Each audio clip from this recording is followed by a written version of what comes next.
Welcome to my brand new Transport Fever 2 series, Northumbria, where I'm attempting to recreate a real-world, long-abandoned railway branch line in northern England. The Rothbury Branch Line was a single-track, rural line which ran from Rothbury in Northumberland, UK, for 13 miles or 21 kilometres south to Scotscap Junction. It opened in 1870 and closed in 1963. The line passed through some interesting landscapes, ranging from desolate, heather-covered moorland to the west, and giving way on the east and south to rolling pasture lands. It's also an area which is very rich in minerals. G'day, I'm Spry, and I've had a strange fascination with this region since the late 1970s. Even stranger when you consider that I'm an Aussie and have never left the country.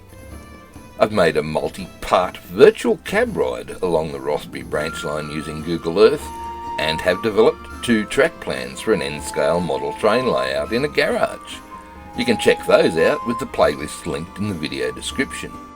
But now, for my latest trick, using Transport Fever 2, let's have a look at my real-world, one-to-one map of the Rothbury Branch Line and see what we can do to make this area come to life. And to bring a real-world map to life, you need a height map of the area. Mine was created from the City Skylines height map generator. After resizing and cropping, that height map was then imported into the map editor. To find out all the gory details on that, check the link in the description.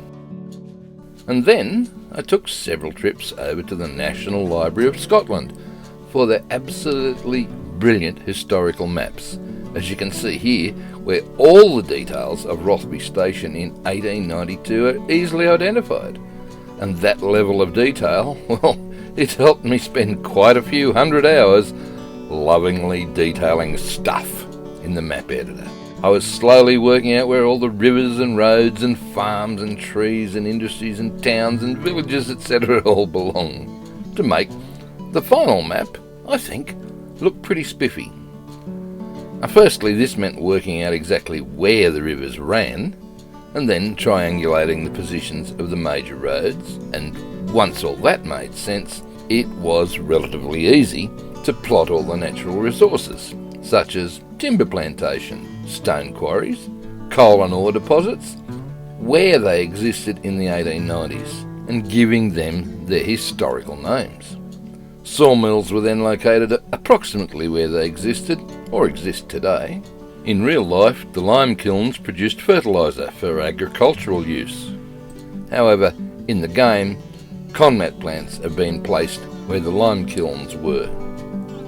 As you can see, farms are scattered across the map, and a network of narrow footpaths crisscrosses the landscape to connect these to the main roads to access the various mills where the grain is processed. Many rural residences are also scattered across the map, as they help provide traffic along the transport routes away from the villages. And of course, there was a lot of painting in a lot of fields and fences. Now initially, it was hoped that this branch line might become a viable alternative route into Scotland. It wasn't until the line was established that people realised the folly of such a plan. Oops! Needless to say, we haven't learnt that lesson yet, so we'll push on regardless. Now, I tried to follow a flock of birds to get an aerial tour of Rothbury Township, but they proved far too hard to train to fly in a straight line. Instead, let's follow Lily Thomas, who lives on one of the rural properties near Rothbury, and she commutes to town for work and shopping.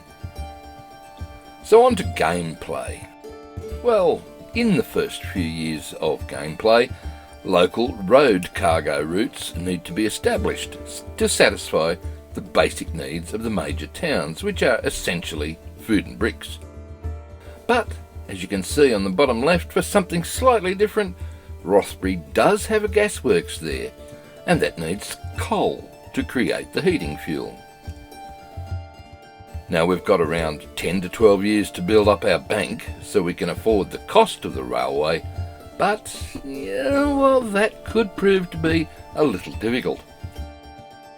Even with such high initial expectations back in the day, it was hard to find investors, as there were literally hundreds of other railroad investment opportunities around.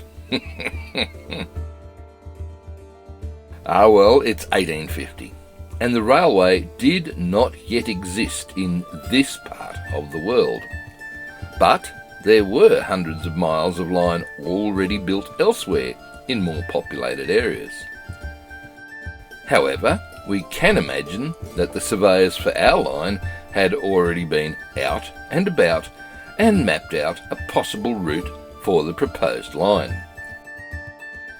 And as you can see here at Rothbury Station, the railway right-of-way is represented by some narrow dirt roads, which hopefully the horses don't have access to.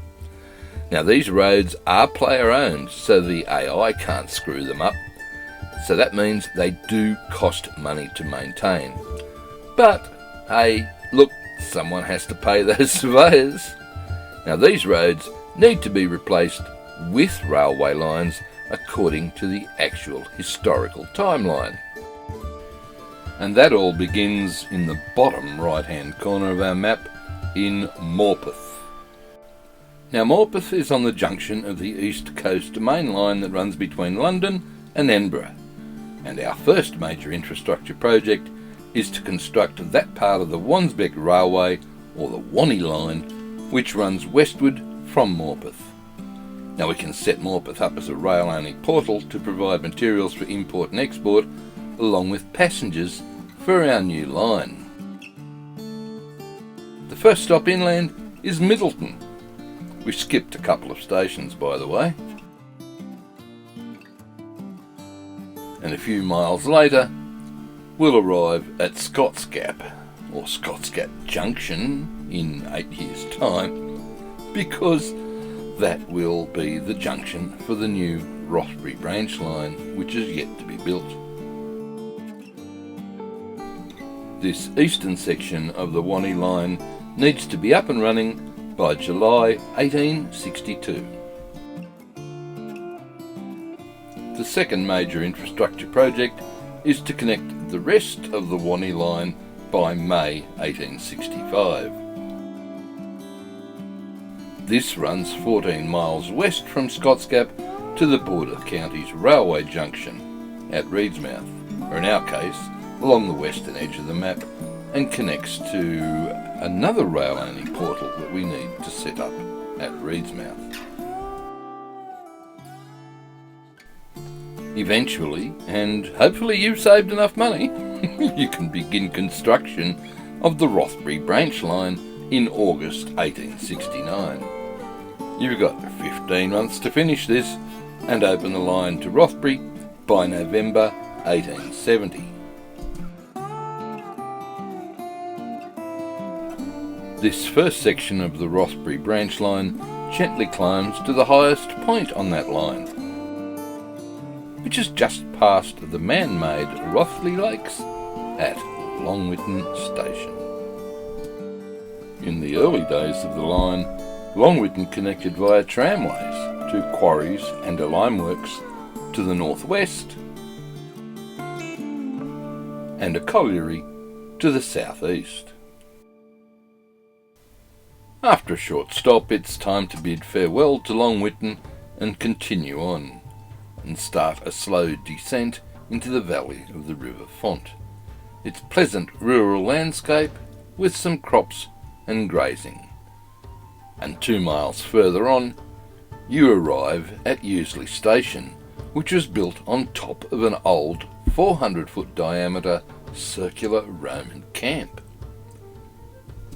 This section of track contained the only passing loop on the branch and was added in 1894. However, it was barely used as the line only ever had light traffic, A shorter siding served goods traffic here. And less than a mile past Useley, you come to the magnificent stone viaduct crossing the River Font. And the Fontburn Viaduct is an impressive 12-arch structure. It's approximately 60 feet high and 150 yards long. Continuing north just a few hundred yards, and you'll arrive at a rather quaint, rickety timber platform known as Fontburn Halt. It was possibly originally established around 1900 during the construction of the Fontburn Reservoir, which, by the way, you need to build from, between October 1901 to 1909.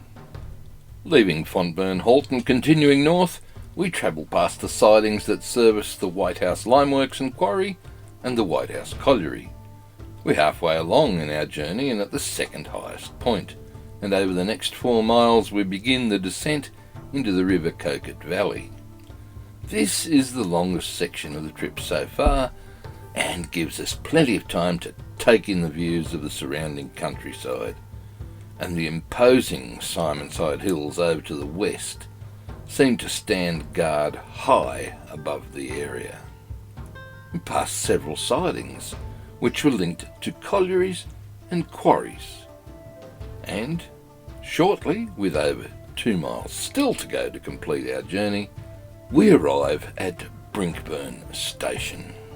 After a quick stop over here to drop off some parcels, we continue our descent towards Rothbury, and for the next few minutes our train is clinging to the side of the valley, some 90 feet above the River Coquet to the east. Finally, some 40 minutes after leaving Scotsgap Junction, we are approaching Rothbury and travel past several long sidings. I'm looking forward to a nice lunch at the station hotel. What about you? Oh yeah, please hit that subscribe button so you can catch the next episode in the Northumbria series. And until then, I'm Stephen Spry, and it's hooroo from me.